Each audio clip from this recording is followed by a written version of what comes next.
para entender lo que está sucediendo en nuestras sociedades en el siglo XXI, porque para él el pensamiento en general, la actividad académica, tiene un carácter no meramente contemplativo, sino también de carácter práctico, es decir, el análisis de la realidad desde categorías como las de su pensamiento, tales como realidad histórica, pueblos crucificados, mayorías populares,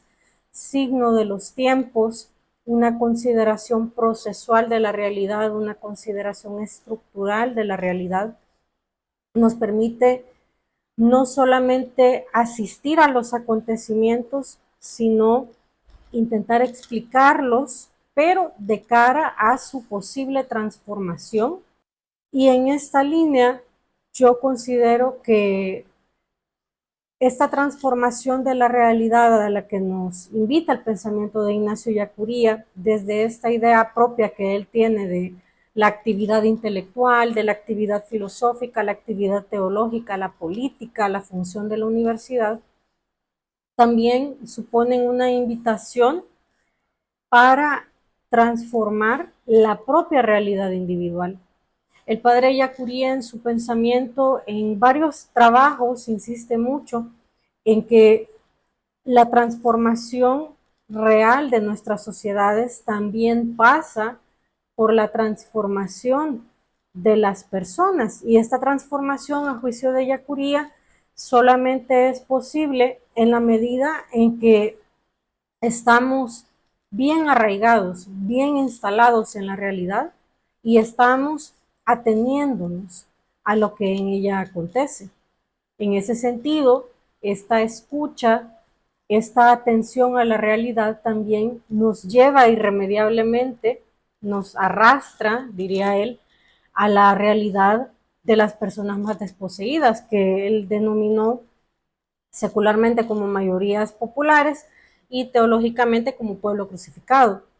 Y estas mayorías, para Ignacio Ellacuría, son fundamentales como signo de los tiempos, y esto conecta con la cuestión de qué tan vigentes son estos planteamientos,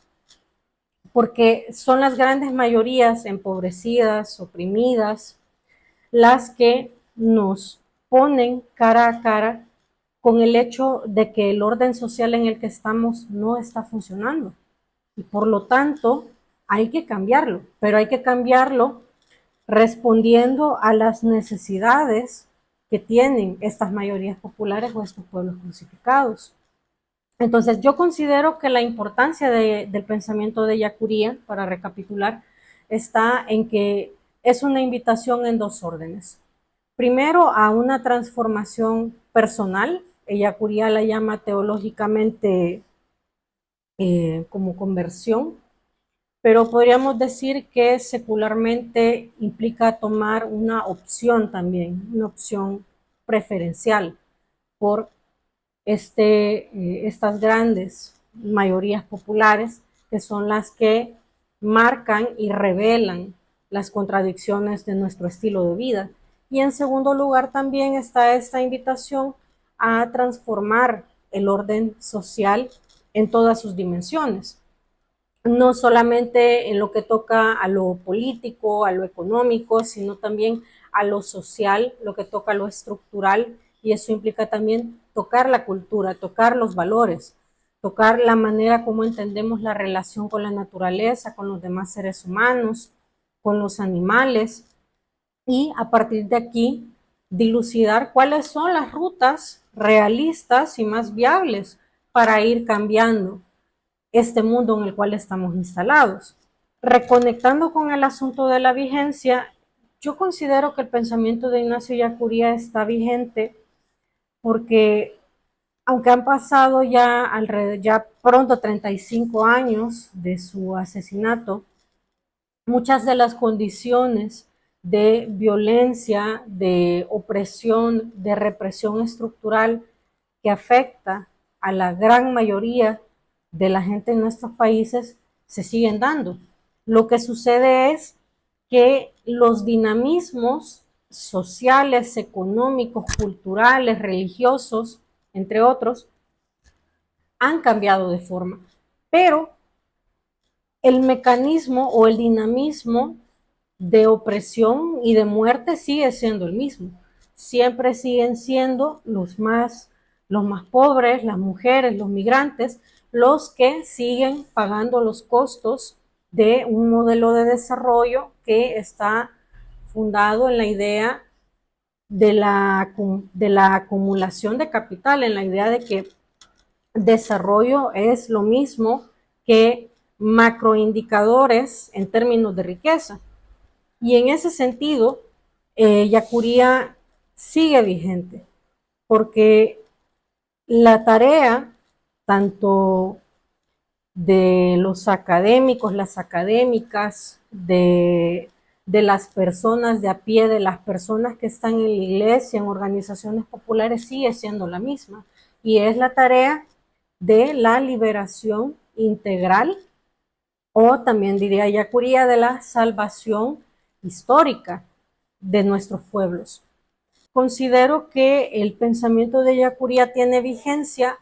porque su manera de entender tanto la filosofía como la teología, así como ciertas dimensiones de la realidad histórica, de la realidad social, como lo son, por ejemplo, la ideología y la ideologización, nos permiten iluminar ciertos fenómenos que se están dando actualmente. Uno de ellos en nuestra región es el ascenso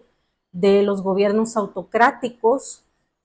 la prevalencia de una cultura antiacadémica, el rechazo ante la disidencia y en general un clima de mucha polarización, de mucho discurso oportunista respecto del descontento que tiene la gente, porque a lo largo de estos 30 años después de la caída del muro de Berlín, ni el, ni el neoliberalismo instalado en Centroamérica y mucho menos los distintos gobiernos que han estado de turno han podido resolver las principales crisis que generan la desigualdad y que generan la violencia en nuestros países. Ellacuría considera que una tarea que tenemos es la de historizar los valores, historizar quiénes son esas mayorías a las que se debe servir, porque la idea de que hay un pueblo que está disgustado, la idea de que hay un pueblo que está oprimido, que quiere cambio, es un concepto muy fácilmente manipulable y en efecto así se ha manipulado por distintos gobiernos de derecha o de izquierda en nuestra región.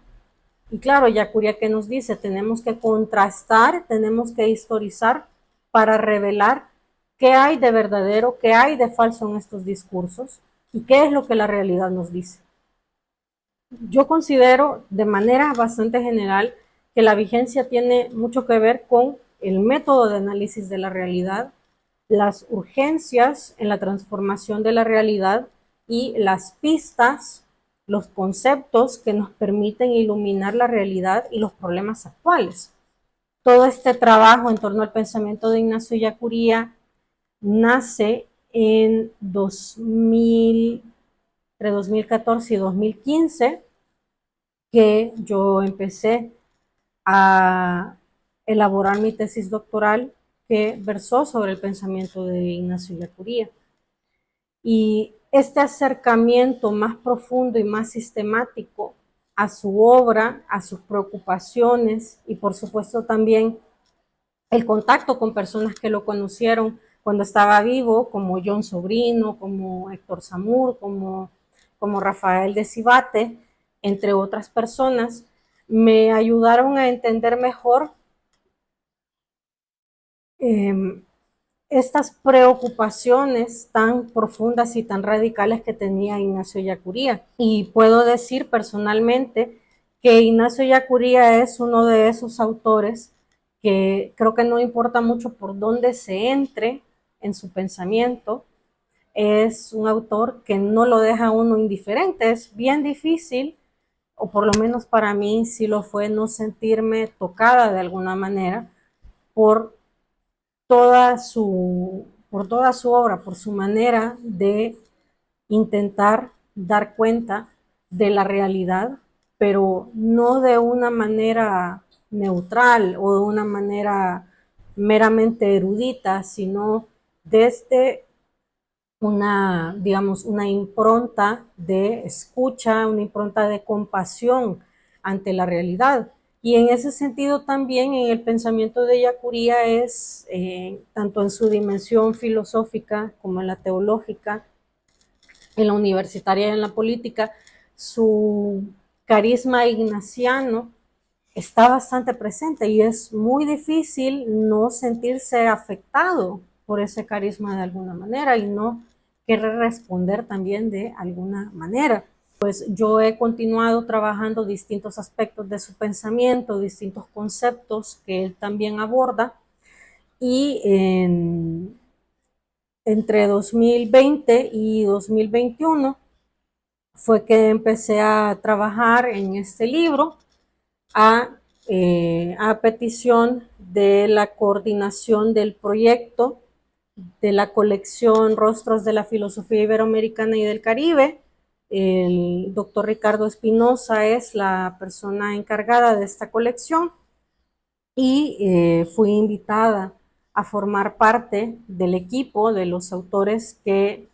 trabajaron en torno a estas obras de difusión de pensadores y pensadoras latinoamericanos. Este tipo de trabajos, como el libro, al igual que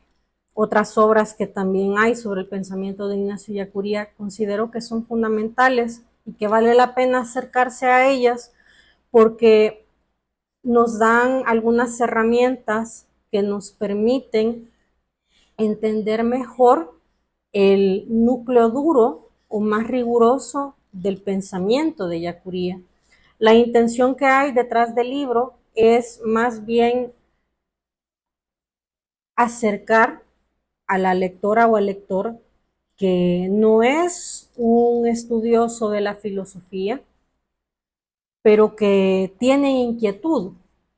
por ese tipo de ideas, tiene alguna familiaridad con la lectura filosófica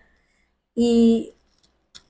de manera tal que cuando se acerquen a este libro, pues puedan tener unas bases suficientes para animarse a leer directamente el pensamiento de Ellacuría. El libro es una introducción, voy a decirlo así, una introducción más amigable para el lector no experto, para que se anime a leer al pensamiento de Ignacio Ellacuría. Y yo considero que, que aunque Ellacuría es un autor complejo, no es fácil, por lo menos la primera vez no es fácil de leerlo, como nada en esta vida lo es un autor fascinante, con ideas muy interesantes, y creo que el libro puede ser un primer paso para quien se quiera acercar a leer a Ignacio Ellacuría. Entonces, pues yo les invito a quien guste leer el libro, que lo haga. Y yo creo que va a disfrutar muchísimo de la lectura y es muy probable que salga interesado en empezar a leer directamente el pensamiento del padre Ellacuría.